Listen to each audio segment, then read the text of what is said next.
Yeah. So may kuan nimo ma'am, mga pasulti nimo sa mga nasipit nun, mga katawhan sa nasipit nun, suma sa imong kuan.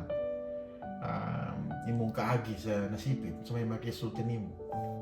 Ang development sa ato, naman tayo port. Natatay port ba? Naman tayo power boards. Ay, power parts. Na ba, in place na. Oh, in place na. Ang kuwang nalaan na ang pagkuhan din tayo unsa sa mga barangay, unsa ilay katabang kay nagkuhat naman ng power boards. Dapat na mo na sayop na sila mga para sa imo mga suksok yung tingnan sa may kuhan kay kada ko ang income na. Asa sa bars? Boards, oh. Nga pa yung sa sipit. Tapos, oh, nasa atong lugar. Oh. So, ang mga Daghan na dagdakot ang income dapat kay na bayad sa port, ay bayad sa bar, ay bayad sa ang officials ba ato bang town official? town officials. Ano sila ang mamuban na. Oh. Nang sa may ilang project hatang nga naaman sa Jabe. Nga daot din mo nila ang sea life sa tataho ako kung di ko sa ni nagimit at nga ng Santa Ana? Santa Ana. Oh. Kay ang oil day ang Ay gibad na ba din lang spill ng anda oil? na may oil mo spill. Oh, mo ba? Oil spill. So di bisa ko ha, imo yung nga aron way oil spill inyong yung proteksyonan ang dagat sa nasipit. Okay. Seaport. Kadaghanan na ba puro mga fishermen? Nya ang kanang mga isda dito sa Santa Ana, asa naman mapiktahan man Wala na. So, So, sige pag-agiyag barko, mga hadlok sila. tanan ng shipping lines. Pahatagon nyo na sila diya nga you're destroying the Marine life. marine life of nasipit. So, Ang mayor nga laki, pahit gan. Right good. Mo na number one advocacy nga. Sige, muagi mo dire pero tabangi po to protect. Ang roads i-develop. Oo, ana. Nya dili na tong na yung mga baruto-baruto ra. Kay mo das mga sa dagkong barko, iyam.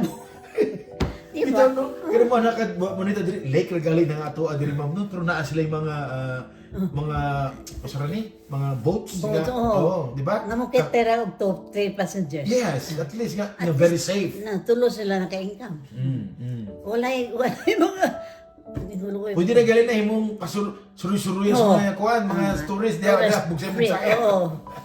Kuan lang kaya. Ayuhon lang gamay bitaw. Pero nagsugod na si mama no. Ni-start sila. Sa imong term sa una. Term. Okay. May nilik. Oh. Ito sa munisipyo bago. Sa ito nila. Yeah. Kaya ibaba na dito ng angkuhan. Ang port, wow. Oh. Kaya ang barko to naman kay aron ang pasahero.